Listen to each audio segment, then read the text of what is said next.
Emily and Amanda in Revenge, a bit different from Rebecca in Brothers and Sisters, isn't she? Yes, incredibly different, but so much fun. I mean, I'm just having a blast with this girl. She's kind of crazy and wonderful all at the same time. I just fell in love with this character from the get-go, you know. She's sociopathic in many ways, but also, you know, something that I love about her and the way that the show is written is that these incredibly complicated characters have so many different layers, and so yes, she's a sociopath, but at the same time, she can be vulnerable, and she is this hurt little girl in, you know, in her core, but then she does these crazy, wacky things.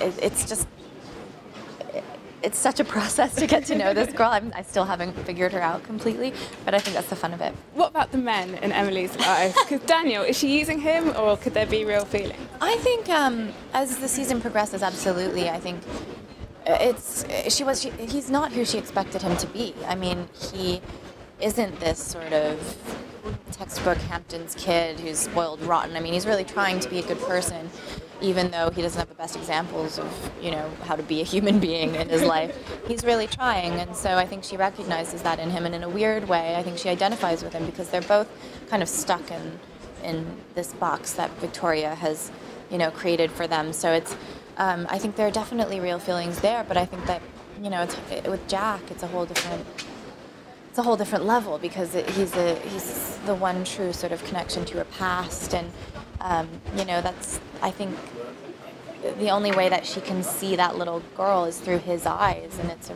really kind of beautiful, powerful relationship that they have. So it's tough. She's in a tough spot. And Nolan, is she going to bring him in a little bit more? Do you think she's going to trust him a bit more? Absolutely. I think they have. What I love about their relationship is that it's almost, they're like siblings in a weird way. I mean, they both share the love of my father. He was mentored by my father, and sort of my father took him under his wing, and so we both share that. And I think that's why I know ultimately I can trust him, even though he does things over and over again that kind of prove to be otherwise. They just have this connection. They really enjoy each other, even though she'll never let on. He's kind of like a brother to her, and he's the one person who knows her truth. So it's a fun dynamic to play. It's, you know, the scenes that I get to play with Gabe are some of the only moments where I get to truly be Amanda, and you get to see her in her true light. So it's a lot of fun. Are we going to see more flashbacks as well? Oh yes, I think the flashbacks are so important because it's important to see who this little girl was and what happened to her. You know, that's just, it's key to having people continue to root for her, and it also lends itself really well for the story. People want to know what happened, like, you know, what made this girl this way.